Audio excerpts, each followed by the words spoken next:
Bonjour Catherine Sueur. Bonjour Christophe. Très sympa de trouver un petit moment dans cette rentrée, évidemment chargée pour une interview.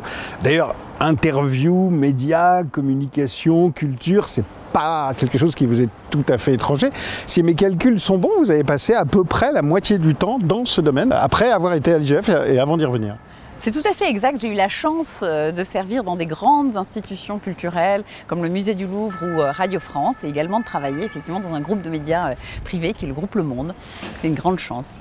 C'était un grand bonheur et vous avez été heureuse de revenir ici, j'imagine. En plus, vous revenez carrément quand vous revenez, vous, c'est pour être chef, quoi. Écoutez, j'ai été très heureuse de revenir parce que j'ai commencé ma carrière à l'Inspection Générale des Finances comme jeune inspectrice en 2003, où j'ai travaillé pendant 4 ans à l'Inspection Générale des Finances. Et puis, j'ai eu de la chance d'y être nommée chef du service en 2022, il y a un peu plus de 3 ans maintenant. Voilà. Et puis on va rentrer dans le détail de vos activités, y compris, je crois, sur le terrain, parce qu'il y a beaucoup de terrain, contrairement à ce qu'on peut penser. Absolument, et d'ailleurs, moi, jeune inspectrice, en 4 ans, j'avais visité 27 départements. Très bien, on va voir ça dans le détail.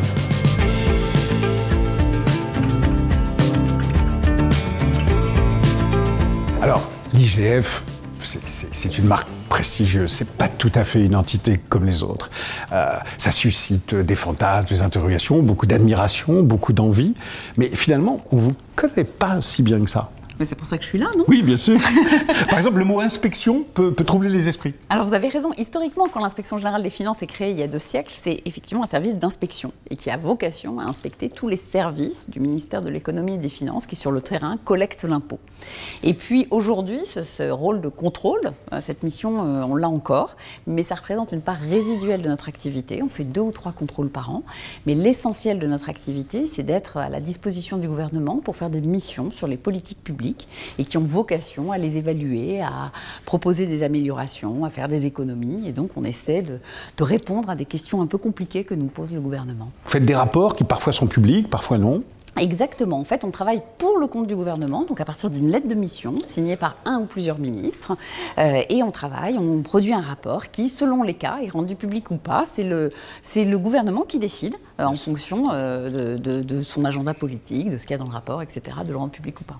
Alors, par exemple, il y a un rapport qui vous vient à l'esprit, là, qui serait dans l'actualité. Dans l'actualité, en ce moment, on travaille énormément sur ce qu'on appelle des revues de dépenses. Comme vous le savez, on traverse une crise des finances publiques.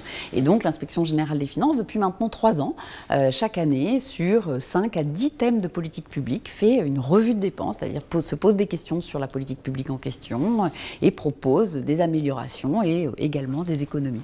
Depuis 3 ans, on a à peu près analysé plus d'une vingtaine de politiques publiques et on a proposé un certain nombre d'économies qui parfois ont été embarquées dans le projet de loi de finances et parfois pas encore peut-être. D'accord, en tout cas vous êtes vraiment là au cœur de l'actualité, même si on ne vous voit pas, vous êtes à fond dans cette actualité. Rapports sur les revues de dépenses, je me permets de vous dire qu'elles sont publiques. Ils sont à la disposition du Parlement, à la disposition des citoyens et effectivement, moi j'espère sincèrement, et ça fait partie de notre rôle à l'Inspection Générale des Finances, de partager l'information sur l'organisation des services publics. D'alimenter le débat et de favoriser les choix nécessaires. Alors je crois savoir par une indiscrétion qu'il y a une mission qui vous tient particulièrement à cœur.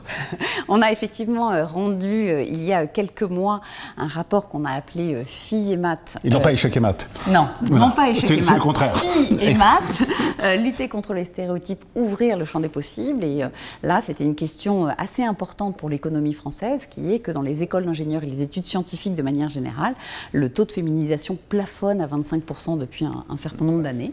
Et donc, on a travaillé avec l'Inspection Générale de l'Éducation nationale sur comment on peut faire en sorte que plus de femmes embrassent des carrières scientifiques pour avoir plus d'ingénieurs, parce qu'on a besoin de beaucoup d'ingénieurs pour l'économie, et c'est aussi pour ça que l'Inspection Générale des Finances et le ministère des Finances, d'économie et des Finances étaient embarqués dans cette affaire. C'est une bien belle action et effectivement complètement nécessaire.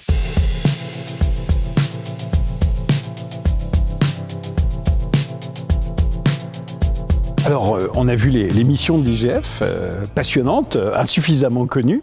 Il y a aussi, bien sûr, des métiers. Est-ce que vous recrutez à l'IGF ? Vous avez dit tout à l'heure qu'on était un service mythique, ce qui est vrai. Et d'ailleurs, on connaît beaucoup plus nos missions que vous ne le dites. Beaucoup d'entre elles sont publiées.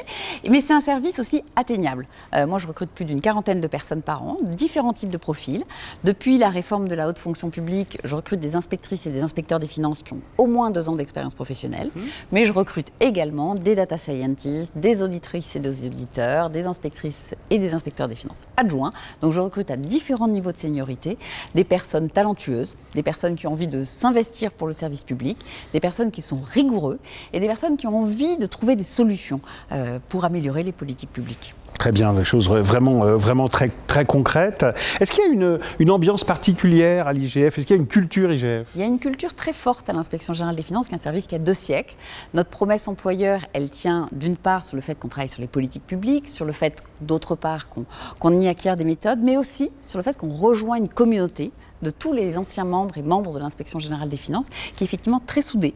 Et c'est un service qui a la culture de l'objectivation, qui a la culture de la rigueur, qui a la culture de l'excellence aussi. Et qui mène à beaucoup de métiers. Ensuite, on n'y reste pas forcément toute sa vie, mais ça peut mener à des métiers passionnants au service de l'État. Absolument, on n'y reste pas toute sa vie, c'est important que vous le disiez, parce qu'on est là pour conseiller le gouvernement, mais après l'Inspection générale des finances, quelles que soient les fonctions que vous occupez, c'est bien de rejoindre des administrations, des établissements publics, des entreprises, pour avoir un job plus opérationnel que celui qu'on a à l'Inspection générale des finances, où on conseille. Et puis, vous étiez un peu en avance sur le télétravail, etc., parce qu'à la fois, c'est un service où on travaille en autonomie et ensemble, en groupe. Enfin, c'est quelque chose d'assez moderne finalement. Absolument, c'est des équipes de 3, 5, 6 personnes. Effectivement, on est libre de s'organiser.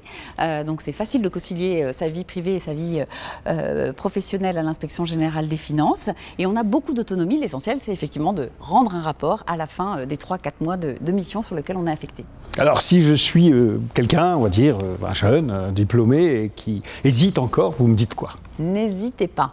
Moi, je dis, n'hésitez pas à travailler pour le service public, n'hésitez pas à candidater à l'Inspection générale des finances. Je publie très régulièrement des appels à candidature. Je cherche des gens motivés, qui ont des idées et qui ont envie de s'investir pour le service public et les politiques publiques. Très bien. Eh bien donc, vous l'avez entendu, si vous êtes travailleur, si vous êtes énergique, si vous êtes passionné par le service public, si vous avez un joli cerveau, destination Inspection générale des finances.